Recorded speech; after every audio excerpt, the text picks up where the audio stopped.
Hello, welcome to this video.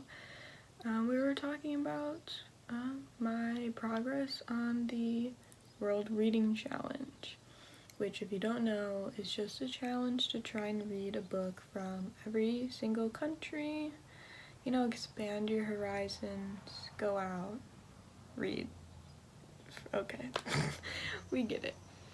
I don't remember when I started this challenge. I know for sure it's been more than a year.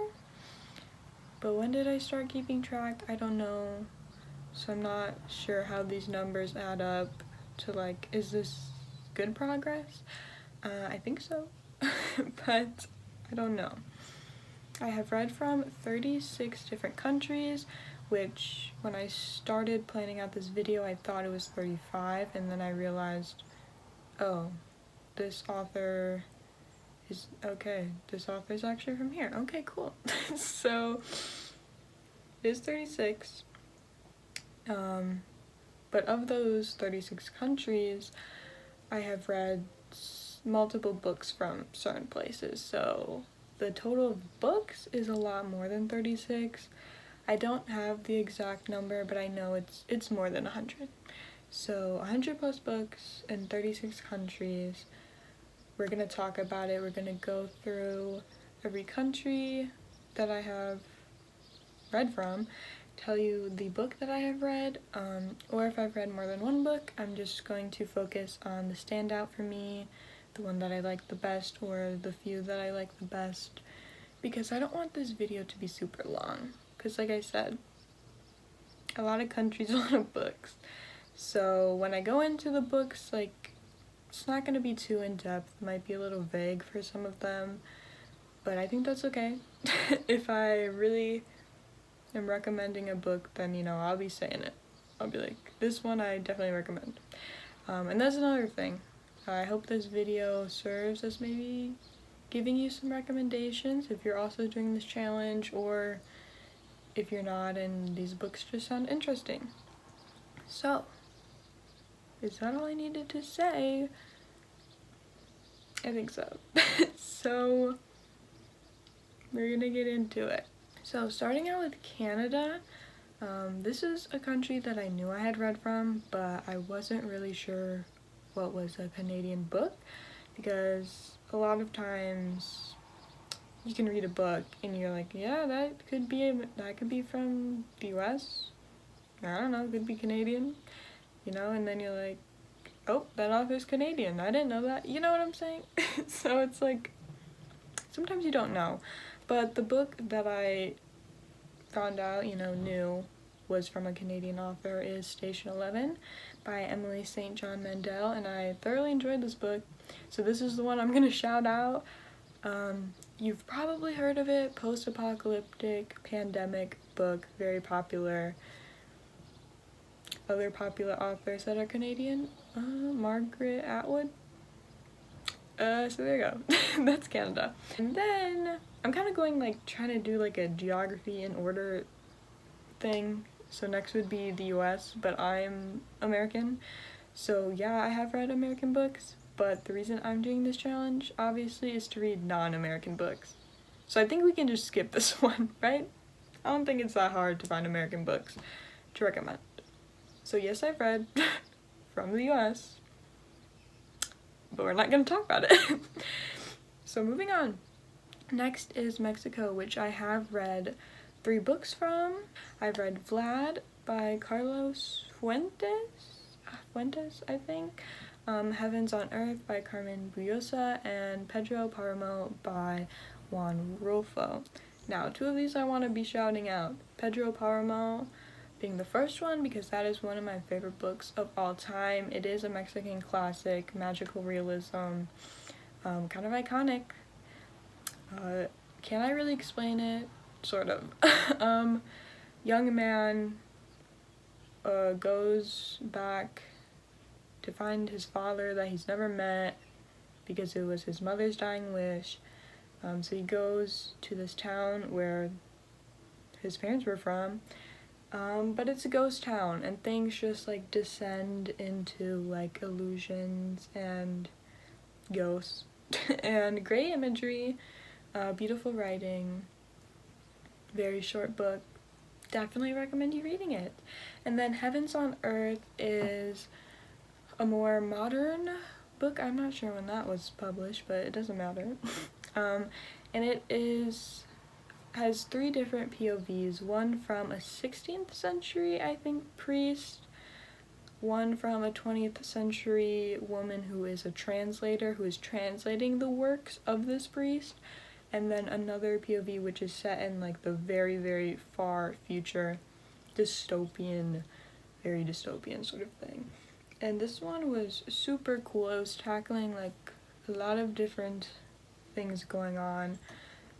One translation, writing, language being a very huge part of the book throughout like these centuries, but there's also conversations on like colonialism, colorism, human destruction is a big thing.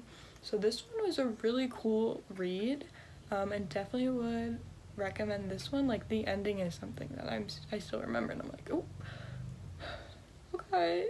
Next we have Columbia, and the only thing I've read is 100 Years of Solitude, which I would recommend. That is like the Latin American magical realism book, like most people will think of that.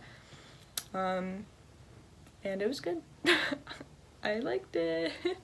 What is there to say? It's just a very multi-generational story. A lot about history repeating itself. So yeah, give that one a read if you want. Next we have Brazil, which I have read 2 things from. One being the posthumous memoirs of Brás Cubas and the double death of, I don't remember how to pronounce this, Quincas Waterbury? I'm not sure, I'm sorry. That was by Jorge Amado. And that's the one that I want to shout out, actually, maybe surprisingly, because a lot of people love the posthumous memoirs of Brás Cubas, but it's fine. The double death, we'll just shorten it, the double death. It was a very short book. That was the first Brazilian book that I read, actually. And it was like a very charming kind of story, if that's like, I feel like that's the way I want to describe it. It's a man. He dies, but then kind of still alive. And, I don't know. His friends got his back. That's all I gotta say. Friends have your back. I'm sorry. This is why I said I wasn't gonna go in depth, because sometimes I literally... We're moving on. Argentina! Okay, Argentina. Tenders to Flesh is the only book I've read, and I didn't really like this book. So... I would still sort of like... I guess I wouldn't give a personal recommendation, but a lot of people do like this book. So it's dystopian, horror, cannibalism. If that sounds interesting to you, go for it. I hated the ending. I'm just gonna say that. Didn't like the ending. Would love to read more from Argentina. Give me some recs if you have them. Chile, with... Oh yeah, I got my little piece of paper here, so... where I messily wrote all my notes, but I've read 20 Love Poems and A Song of Despair and Daughter of Fortune. I don't know, shout out to both, I guess. They were both good. I don't know, Daughter of Fortune is by Isabel Allende, who I own House of the Spirits. I haven't read that yet, and I feel like that's gonna be the standout. I haven't read it yet, but I feel like it will be my favorite when I read it, because that's also magical realism, generational family story, but I haven't read it, but I'm anticipating. Anyways, move on. So now we're going on to across the ocean to Ireland, which, again, there might be some authors that are like actually Irish, but I'm like, oh, they're British or English, whatever. I know Oscar Wilde is, and I've read The Picture of Dorian Gray, would recommend that. James Joyce I know is, and I've read the short story The Dead by him, would recommend that as well. And then Normal People by Sally Rooney, wasn't really a fan, but it is very Irish. So if you want like a very Irish book, Normal People or The Dead by James Joyce, because those ones had like, they were Irish. And then, you know, going right over, England. I've read a lot from there because a lot of popular classics are British. So I'm not gonna say all of them because I think there's like 25 plus books that I've read from there that I have marked on here. But the one I'm gonna shout out is Orlando by Virginia Woolf, one of my favorite books. Beautiful, beautiful. Do I need to explain?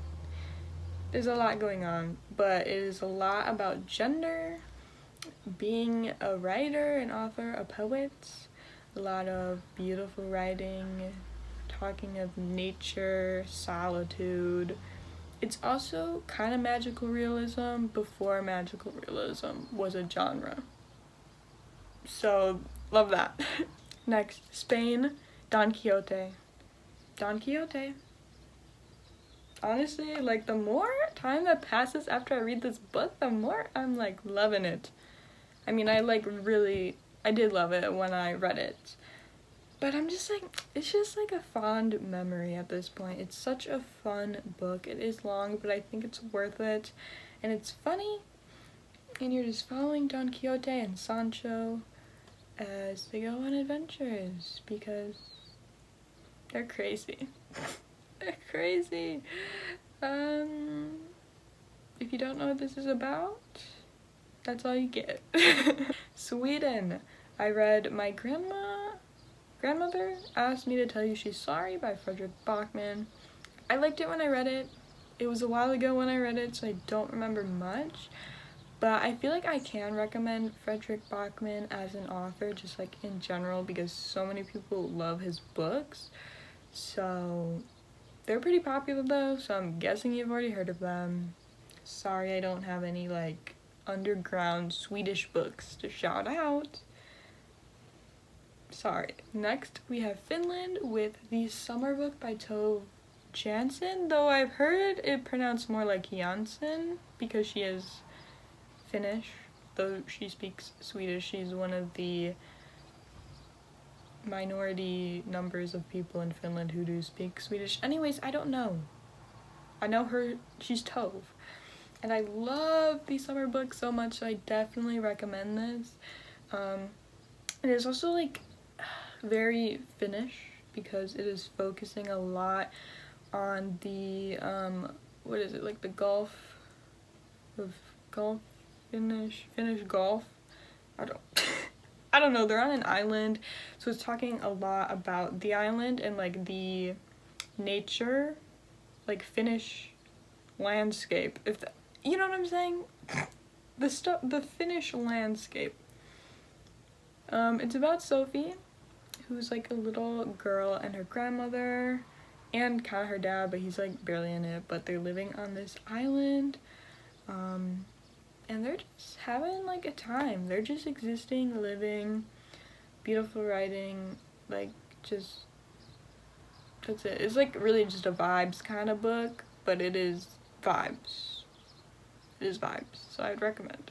And then from France, I read multiple things. The Stranger, Nature Stories, but the shout out would be An Attempt at Exhausting a Place in Paris, which is a super short nonfiction book from like the 70s where this guy just sat in some like French plaza. Of course it's French, but it's in Paris. He's in like some plaza square area and he just writes down everything that he sees going on. There's no commentary. It's literally just like woman walked by she was wearing purple, and this bus went by, and then this bus went by, and then this car went by, and then the pigeons were there. So many people would find this boring, but I loved it because it was like it was like the realest slice of life you can ever get, because he's really just there writing it all down. Super short, but not everyone's vibe, I understand that, but I want to shout it out because it's you know, probably more unknown. So that's my French pick. And then we have Germany, and for this I read Perfume by Patrick Suskind, which the book does take place in France, but because he's a German author, it's a German book in my mind. So I really enjoyed this. It was kind of unexpected, like some of the stuff that happened, but worth the read. It was a cool time. Then we come across the author that I actually thought was German at first, but then I learned he was Czech, and that is Franz Kafka. Though he speaks German, so I feel like that's why I was like, he's German. So Czech Republic, apparently, though when he was alive, I don't think it was the Czech Republic, but it wasn't. But it's fine. The Metamorphosis, that's what I've read from him. I liked it, didn't love it, but again, I mean, it's a classic, so you probably can't go wrong with it. And we have Italy, and I read The Days of Abandonment by Elena Ferrante? Why did I forget that? Didn't like this book. Then we have Greece, which I've only read like ancient Greek literature from, and I've read the Symposium by Plato. You can skip that one. Let's be real, you can skip that one. And then I've read 2 different collections of works by Sappho. Definitely would recommend. I love Sappho. I read one by Anne Carson, which is, that's a pretty popular Sappho book, I think. And then another one, which I'm not remembering the translator for, but I'll put up a picture. Yeah, I love Sappho. Like, if you love poetry, read Sappho. If you are trying to get into poetry, read Sappho, because all that is left of her work are just fragments, so they're super short, easy to read, easy to get through, but like still has a lot of like beautiful lines. So wow, I flipped the page. We're flipping the page. Okay, now I have Austria, which I'm honestly shouting out all the books I've read from Austria, because Letters to a Young Poet by Rilke, beautiful, beautiful. Don't really need to explain that. The title kind of explains itself. And then I've read 2 books from Stefan Zweig, Journey into the Past and Chess Story, and I would recommend both of these, and just like him as an author, because he is so good. Both of these books were so short, but he was able to evoke so much emotion from me in that short amount of time. He just has beautiful writing, and I want to read so much more from him. So just like him as an author, recommend highly. Then we have Hungary, and I read An Exclusive Love, sorry, which is actually a memoir, though it's like written by a granddaughter, and she's writing about her grandparents. Her grandparents were victims of World War II, and it's a very interesting but like super sad book. But I'm not usually like drawn to World War II books. Like, I've read them, and the ones that I've read have been really good, but it's kind of just something that I'm not like, oh, let me read about World War II, because you know. But this one, I guess, has a little bit of a different perspective. So maybe if you're not like drawn to World War II books either, or maybe you are a fan and you kind of want like a different perspective, this would be a great read, because it does follow them sort of like throughout their lives, but a lot about when they are older and how they commit double suicide together, her grandparents. Then we have Ukraine with Death and the Penguin, which was, I did enjoy this book. It was kind of weird. It was very melancholic vibe. The guy has a penguin, people start dying, weird things happen. I think I would recommend this one. Yeah, it was a very memorable experience, but kind of weird. But I like weird things, so. And then Turkey with 10 minutes 38 seconds in This Strange World, which I didn't enjoy, but that was because there was a certain triggering aspect to it that I didn't know going in. So like personally that like automatically made me like, oh, not a fan of this book. So definitely look up the trigger warnings if you're gonna read that, but I think this is a book that a lot of people could enjoy. It just was not for me, not the experience that I was looking for. And then for Russia, I've read three things: Heart of a Dog, Childhood, Boyhood, Youth, and War and Peace. War and Peace definitely is the standout. It is so long, but so worth it. That's all I can say. Like, I honestly loved the reading experience of it. Like, yes, it took me a long time, but it was so fun. Like, I loved it. I'm sorry. Then we have Morocco with Stolen Lives, which is a book that I read a super long time ago, so I honestly can't say much about it. It is a non-fiction memoir thing, and it's super sad. That's all I remember. So, to Nigeria now, which I've read multiple books from. Two from Chinua Achebe, who would recommend him just as an author. I've read Things Fall Apart and Africa's Tarnished Name, and these are both really, really great reads. Things Fall Apart is fiction, and Africa's Tarnished Name is a non-fiction. It's super, super short. It's like a collection of essays, but I think they are originally speeches. But like, if you're a fellow American whose education failed them to teach anything really about Africa, read it.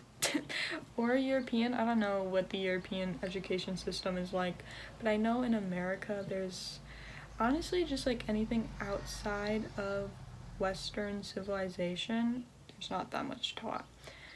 So you gotta do your own learning and expand. So would really recommend him.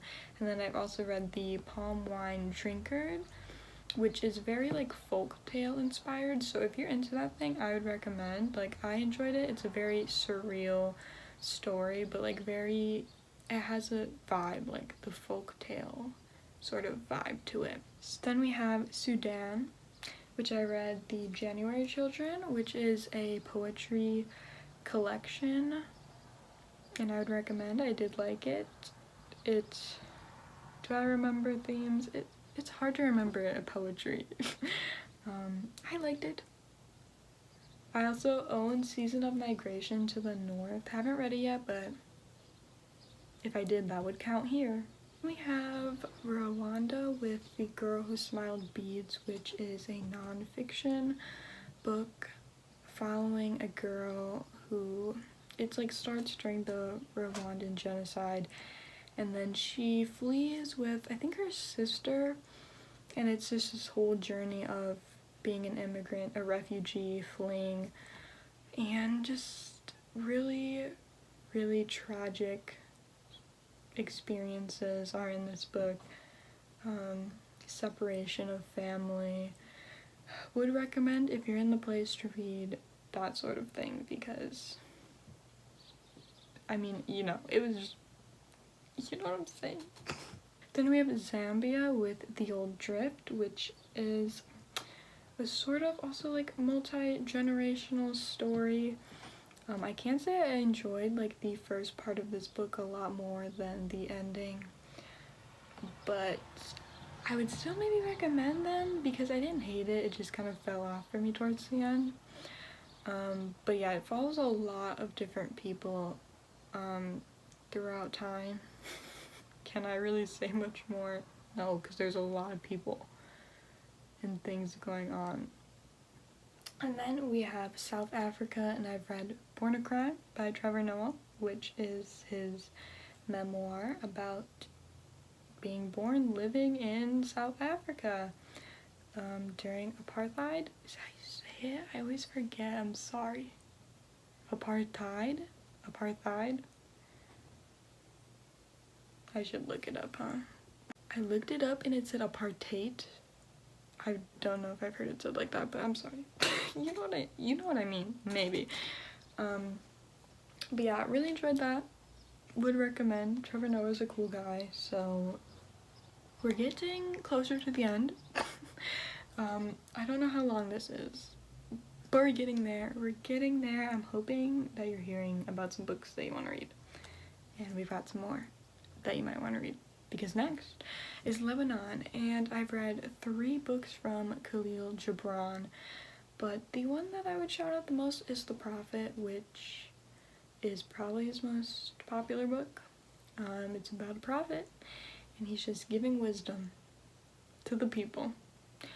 And they're like, thanks, we enjoy that. We have Iraq with Frankenstein and Baghdad, which definitely am recommending this. This is, even though it is based off of Frankenstein, obviously, it is such its own story and so unique. So you should read it. A man sews body parts together that, you know, are just found on the street from terrorist attack victims, in hopes that like the government will see this and like recognize all these parts as real people and like give proper burial. But then this corpse kind of becomes not a corpse anymore, and crazy things happen then. Then we have Iran, which I read Persepolis, but this, again, was a long time ago, so do I remember it? No, but I remember it being good. So, recommend. I only read the first one, though, there's 2. Then we have Afghanistan with The Kite Runner. Very basic. Everyone's probably heard of this book, but it was sad, and I cried. I remember crying. Yeah, honestly, like, do I even recommend this? Like, it's just too sad. It's like kind of heartwarming, I guess, at the end, but it was good. Then we have Pakistan with I Am Malala. Again, kind of a basic answer, but like, read it. It was good. I read this a long time ago, but I remember that she, like, it was done really well where her own story was weaved in with a lot of like history and politics, and it was done in a way where I wasn't like bored. Like, a lot of times you can easily become bored if you're just like thrown in with all this history and you're like, oh, it's like, no, but it wasn't. It was good. It was done really well where they kind of interweaved into a great story. And then I also read We Have Always Been Here, which I didn't love, but I do want to shout out because it is a memoir about this girl who is Pakistani, but she immigrates to Canada, but she's also queer. So I just feel like it is an important story to be sharing for some people. You might want to read that. Then we have China, which I read China in 10 Words, which is there's a lot of nonfiction books that I've just listed off, because this is also nonfiction. And this is like essays, but it's also kind of memoir-y, but the author has 10 words, and each essay is based off a word, and he kind of goes off from there talking about his own life, but also just China, like in the 20th century mostly, when he was alive.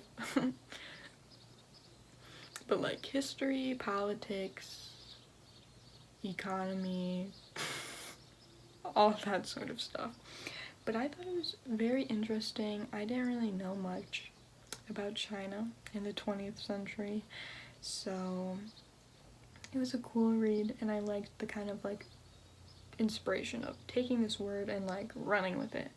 So yeah, good book. Then we have South Korea, which I've actually read a good amount from. I made a whole video where I was like reading South Korean literature for a week. I've read Cursed Bunny, Kim Jeong, born in 1982, The Hen Who Dreamed She Could Fly, Winter in Sokcho.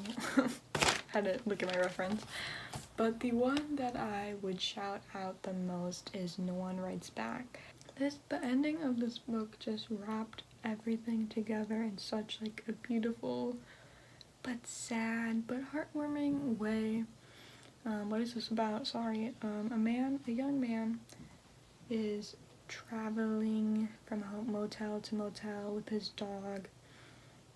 Who knows why? Well, you find out. But as he is traveling, he meets people along the way and he'll ask for their address. And if they give it to him, he'll write them a letter, but no one writes back. But yeah, this was just beautifully written and just, I don't know, a good story. It was just a good story. We've done it. We've made it to the last country, which is Japan, and one of the, I think, yeah, I've read a lot from Japan, and I honestly have a lot of shout outs, you know? Like the other ones, I was like, yeah, I read a few, but this is my shout out. Well, I have a lot of things to shout out for Japan because I'm a Japanese lit fan. So first of all, I just shout out Haruki Murakami as an author because I love him as an author. But specifically, I think Hard-Boiled Wonderland and The End of the World, that's like my recent favorite from him. Can I explain it? No, you can't really explain his books, whatever, just go into it. Magical realism, blah blah blah, whoa. You get it. Then we have The Traveling, Cat Chronicles, sad, but yet heartwarming, cat, you get it. Convenience Store Woman. She's working at a convenience store, and that's literally it. But it's great. It's great. And then, lastly, Japanese Death Poems, which is like a poetry collection of all these death poems, which people write as they're dying on the verge of death. It is just that in itself is like, wow. Wow. I love that book. And it's one of the only poetry collections that I've given 5 stars. There's like a whole introduction that is so worth reading because it gives a lot of like history of poetry in Japan, but also the death poem, the tradition of doing that, and then the poems themselves just beautiful, cool to read, fun time. So we did it. Those are all the places that I've read from in the books, and I hope that was done well, and I hope I did that good. But yeah, if you have any recommendations from any of these countries, because even though I've hit them, technically, like checked them off the list, I really like to keep them in mind and keep reading from these places. I don't want to like read from France and be like, forget about France. Like, I want to keep diving into these countries and their literature. But also, if you have recommendations from places I didn't list, definitely let me know, because I want to know. I want to know. If you're doing this challenge, how's it going for you? Let me know. Thanks for watching this video. Thanks for spending some time with me talking about books from around the world and traveling through all the continents. Wait, not Australia or Antarctica, sorry. Haven't made it to those continents yet, but I will. Even though no one lives in Antarctica, like no one's native Antarctic in, I'm still counting it. I'm counting that as a place. So it will be on my list one day. But now we just need to stop. We just need to stop and conclude the video.